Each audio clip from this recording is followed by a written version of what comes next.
মাত্র 43 জন মারা গিয়েছিল। আমাদের এক ঈদেই এর থেকে বেশি মানুষ মরে যায়? এইসব ছোটখাটো অ্যামাউন্ট মনে রাখার দরকার আছে নাকি?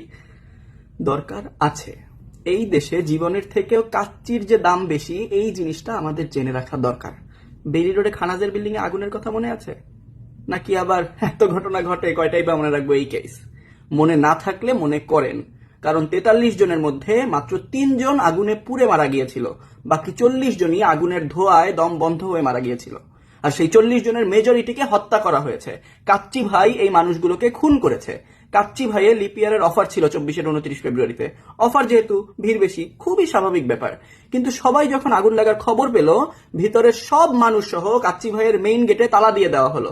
কেন? কারণ কেউ যেন বিল না দিয়ে পালিয়ে যেতে না পারে তাই। এক বেলার কাচ্চি জীবন দিয়ে তার দাম দিচ্ছি। আগের ভিডিওগুলো দেখলে খেয়াল করবেন, কাচ্চি ভাইয়ের জানালা ভেঙে সবাই লাফিয়ে পড়ছে। তখন আমি ভেবেছিলাম সিঁড়িতেও হয়তো আগুন লেগে গিয়েছে, এই জন্য সবাই জানালা থেকে নামছে।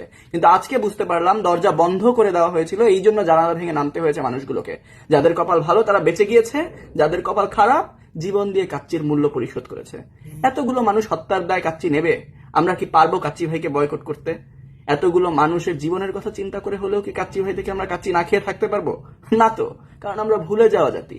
ভুলে যাওয়া জাতির একাংশকে পুড়িয়ে ফেললেও বাকিদের নাকে পোড়া গন্ধ যায় না। 2 বছর পর যখন বাংলাদেশের বৃহত্তম পত্রিকা আনবাউড প্রথম আলো আজকে এই ব্যাপারে একটা খবর করলো, নির্লজ্জের মতো সেই পত্রিকা কিছুক্ষণের মধ্যেই সেই খবর ডিলিট করে দিল।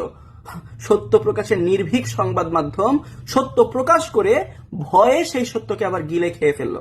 কার ভয়? কিসের ভয়?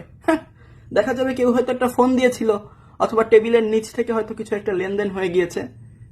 আনবাউড প্রথম আলো, কি জানি জ্বলে পুড়ে মরে ছারখার, তবু মাথা নোয়াবার নয়।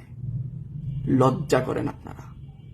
একটা খবর যদি সত্য হয় তাহলে সত্যটাকে ধারণ করতে শেখেন, যদি মিথ্যা হয় তাহলে সেটা প্রকাশই করেন না। নির্লজ্জ বেহায়া।